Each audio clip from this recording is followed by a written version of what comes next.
Tugas farmakologi Nadia Rafikasari, NIM 21 12 11 857. Obat yang digunakan untuk mengatasi gangguan paru obstruktif. Obat yang bekerja pada sistem pernapasan. Penyakit obstruktif paru mencangkup asma dan penyakit paru obstruktif kronis atau PPOK yang termasuk emfisema. Semua penyakit ini menyebabkan obstruksi pada jalan napas utama. Pada inflamasi kronis, kerja otot dan selia akan menghilang, dan komplikasi yang terkait dengan hilangnya proses pelindung ini dapat terjadi seperti infeksi, pneumonia, dan masuknya zat yang terhirup ke dalam sistem pernapasan. Penyakit obstruktif lainnya, sindrom gawat napas RDS menyebabkan obstruksi di tingkat alveolus jumlah surfatal lipoprotein yang menyebabkan ketidakmampuan untuk mempertahankan alveolus tetap terbuka.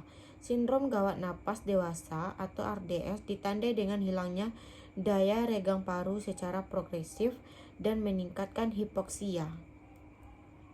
Pengobatan RDS melibatkan pembalikan penyebab utama masalah yang dikombinasikan dengan dukungan ventilator.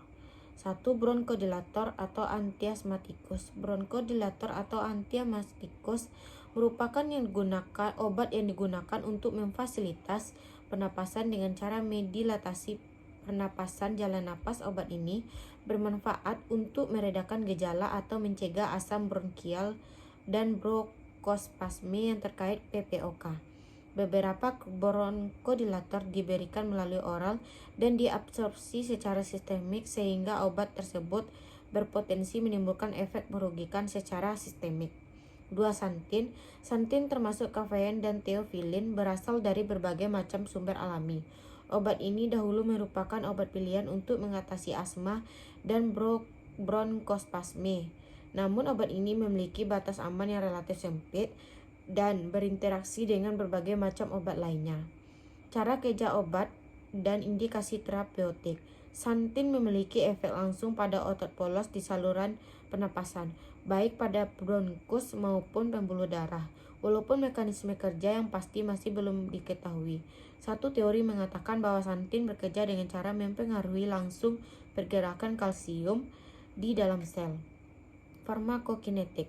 Santin diabsorpsi dengan cepat dan dalam saluran cerna atau GI dan mencapai kadar puncaknya dalam 2 jam. Obat ini didistribusikan secara luas dan di metabolisme dalam arti ekskresi terjadi melalui urin. Santin dapat menembus plasenta dan masuk ke ASI. Kontraindikasi dan peringatan. Obat ini perlu digunakan dengan hati-hati pada pasien yang mengalami ketidaknyamanan pada GI. Penyakit kroner, disfungsi pernapasan, penyakit ginjal atau hati, alkoholisme atau hipertiroidisme. Karena semua kondisi ini dapat diperparah dengan adanya efek sistemik santin.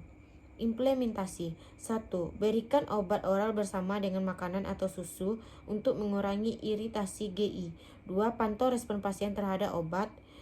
3. Lakukan tindakan yang memberikan rasa aman seperti periode istirahat. 4. Lakukan kunjungan periodik seperti pemeriksaan darah. 5. Berikan penyuluhan secara menyeluruh kepada pasien.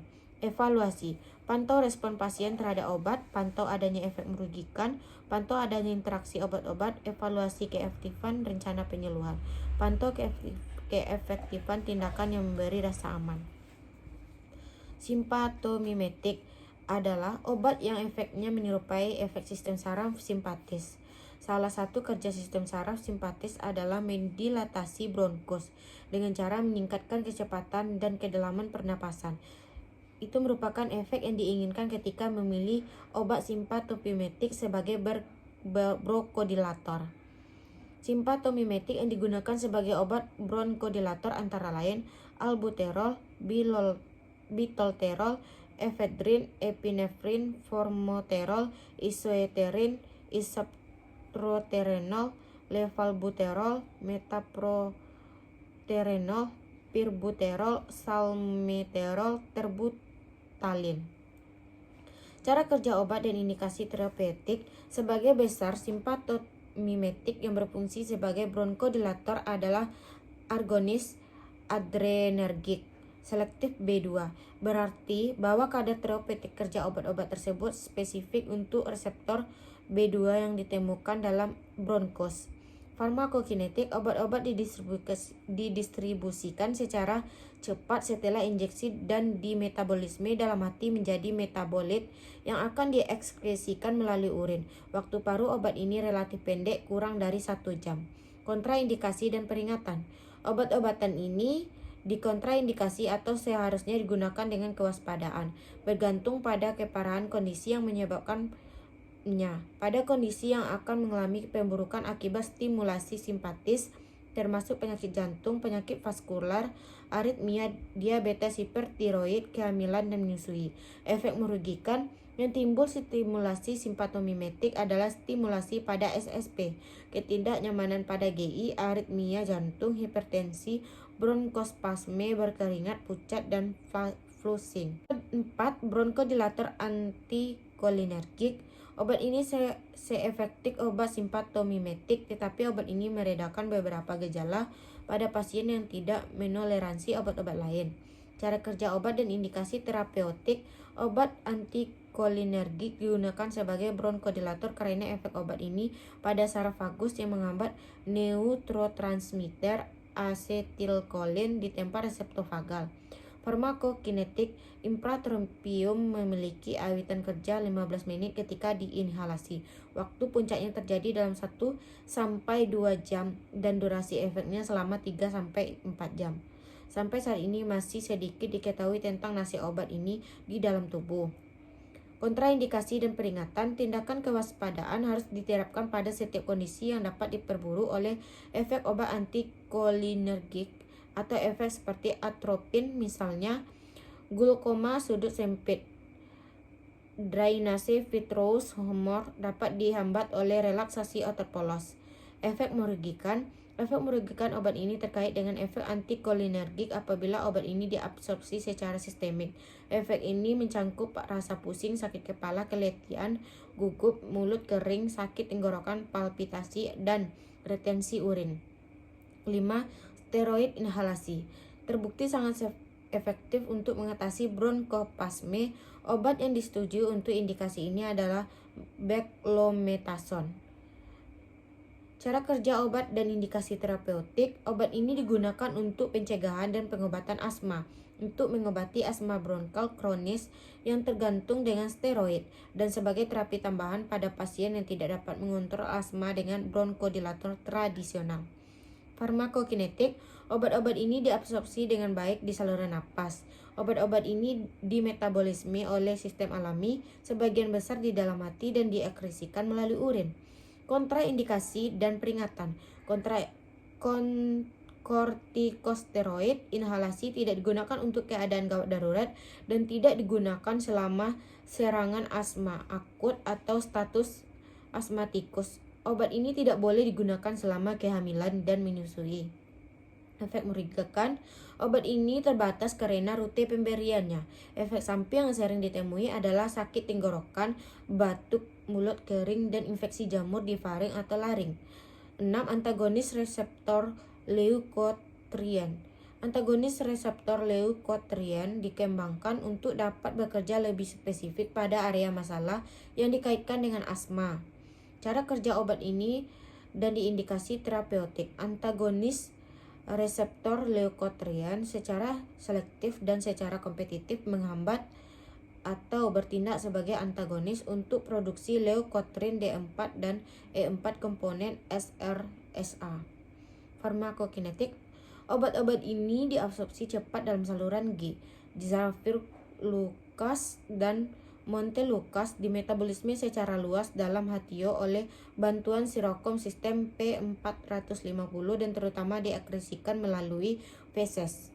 Kontraindikasi dan peringatan. Obat-obat ini harus digunakan secara hati-hati pada pasien yang mengalami kerusakan hati dan ginjal, karena kondisi ini dapat mempengaruhi metabolisme dan ekskresi obat, dan selama kehamilan serta menyusui, karena adanya efek merugikan pada janin dan neonates. Efek merugikan yang terkait dengan antagonis reseptor leukotriene adalah sakit kepala, pusing, mialgia, mual, diare, nyeri abdomen, peningkatan konsentrasi enzim hati, muntah, nyeri umum, dan mialgia.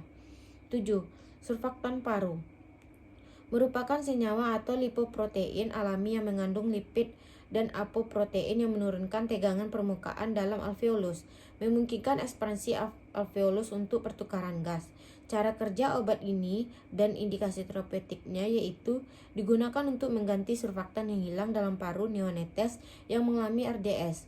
Obat ini diindikasikan untuk terapi bayi yang mengalami RDS Selain itu, obat ini juga digunakan untuk pengobatan profilaksis pada bayi yang berisiko tinggi mengalami RDS. Bayi yang memiliki berat badan lahir kurang dari 1.350 gram dan lebih dari 1.350 gram yang terbukti mengalami imatularitas pernapasan. Farmakokinetik. Obat-obatan ini bekerja setelah obat masuk ke trakea. Obat ini dimetabolisme dalam paru-paru oleh jarum metabolik surfaktan normal. Efek merugikan yaitu surfaktan paru mencakup ductus arteriosus, paten, hipotensi, hemorage intravertikal, pneumotoraks, dan sepsi. Efek ini mungkin terkait dengan imaturitas pasien, prosedur invasisme yang digunakan atau reaksi terhadap lipoprotein karena surfaktan paru digunakan sebagai obat darurat. Obat ini tidak memiliki kontraindikasi. 8. Stabilisator sel mast. Dua obat yang lain sering dilakukan untuk mengatasi asma dan alergi adalah cromolyn atau Intal dan nedokromil tilet.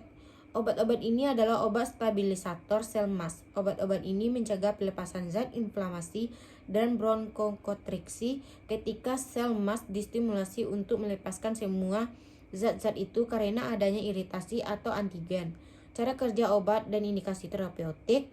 Cromolyn bekerja di tingkat seluler untuk menghambat pelepasan histamin dilepaskan dari sel mast sebagai respon terhadap inflamasi atau iritasi dan menghambat pelepasan SRSA. Nedokromil menghambat mediator berbagai macam sel inflamasi termasuk eosinophil, neutropil, makrofag, dan sel mast. Sekian dan terima kasih.